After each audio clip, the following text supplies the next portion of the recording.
What I'd like to just say is that if you qualify for the self-employed income support scheme, it was a very smooth process indeed to go and access that. I mean, I have gone through the process with a couple of people that I know, and I have heard really no bad reports of difficulties. The problems all come if you do not qualify. And the reasons why you may not qualify is because you only started trading as a self-employed person since April 2019. You earned less than 50%, even if it's just less than 50% of your overall income from self-employment in previous tax years.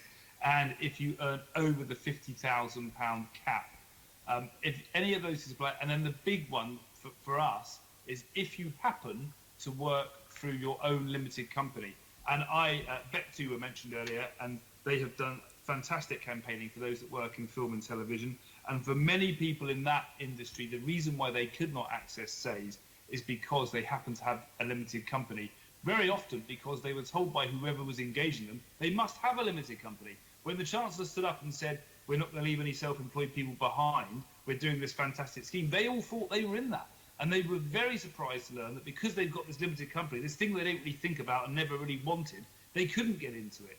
So that's probably the real big problem with the SEISS scheme. The job retention scheme you can make use of if you're a company director, but it doesn't work very well. In practice, it doesn't take account of your dividends. We believe it could do. The government have said it can't do. And also, very difficult to be a sole director of a company and furlough yourself and that company not to just die. Yeah. So that's very difficult as well. So those have been the main problems with the scheme. As I say, if you're in it, it's pretty generous and it's easy to use. But it's ending at the end of August. It comes to an end. And it looks as if, do you mind if I just quickly say, it looks as if we are, everyone's talking about the possibility, the probability perhaps of a second wave or a new spike, whatever you might want to call it. Yet the government is very keen to say, well, we're not, it seems as if they're saying that they want to avoid another national lockdown. Let's all get everyone back into central London. Everyone should go back to work. Everyone should go and eat in restaurants and we'll even pay you to do so.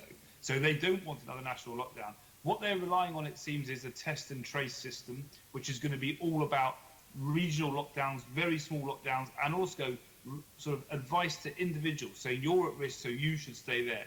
Now, if you're self-employed and you get the phone call saying that you've been in contact with someone, so you must quarantine now for 2 weeks, what are we going to do to help those people? Because SEISS is ending at the end of August. And perhaps what the government, the sort of next phase of policies that we'd like to see is some support to help that actually work.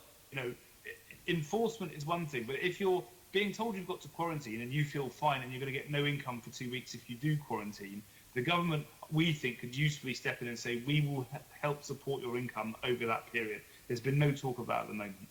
Yeah, thank you. That's a great idea, having something that helps, that supports workers who are being targeted through the test and trace system, because if we can't make the test and trace system work and if people don't quarantine, then the likelihood of getting on top of any potential new rise in cases is really difficult.